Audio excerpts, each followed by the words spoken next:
Okay, we've established that you've got viruses going into and killing bacteria.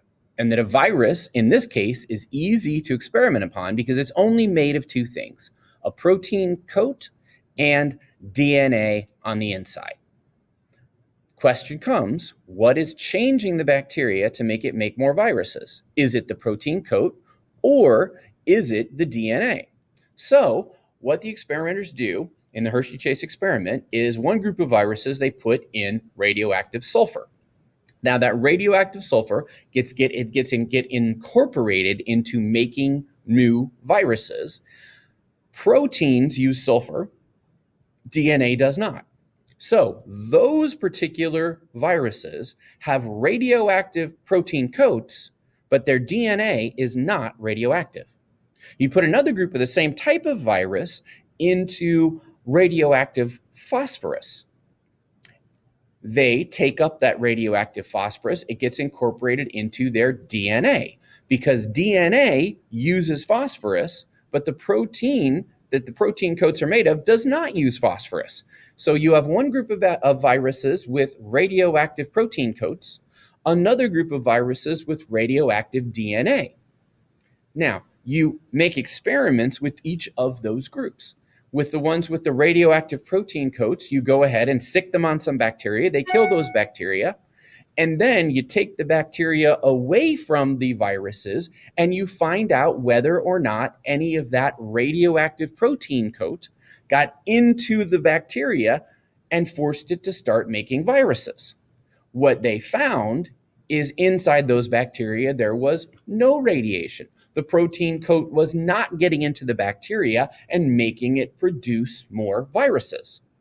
On the other hand, the ones with the radioactive DNA, when they processed those bacteria, they found radiation inside. The DNA was actually getting inside the bacteria and causing it to start making viruses instead of making more bacteria. This was the nail in the coffin. This was the final thing. It's DNA. DNA is the thing that passes on traits. End of story. It's not proteins, it's the DNA. Now that we know that from the Hershey-Chase environment, we start studying DNA like crazy. This is a representation of it. Here's the one with the sulfur protein coat. Here's a radioactive protein coat. Here's the one with the phosphorus radioactive DNA.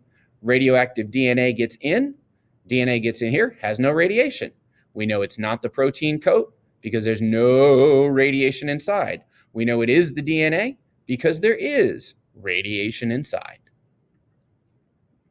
Next step in the process was analyzing DNA.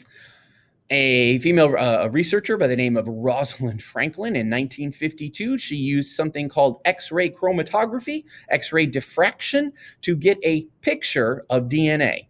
The thing about it is, with microscopes and electron microscopes and so on, not as much of a thing at this point. You can't just, pick up your phone and go ahead and take a picture of something. You've got to go through all kinds of rigmarole to take a picture of something as small as a molecule of DNA.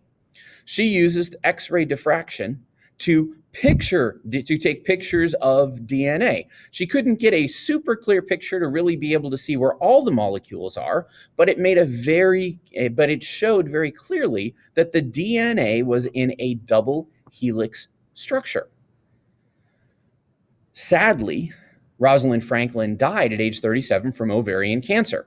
There is a significant chance that given the safety protocols of the time, even in obeying those safety protocols, that her continual work with X-rays in this X-ray diffraction actually contributed to her ending up dying of ovarian cancer.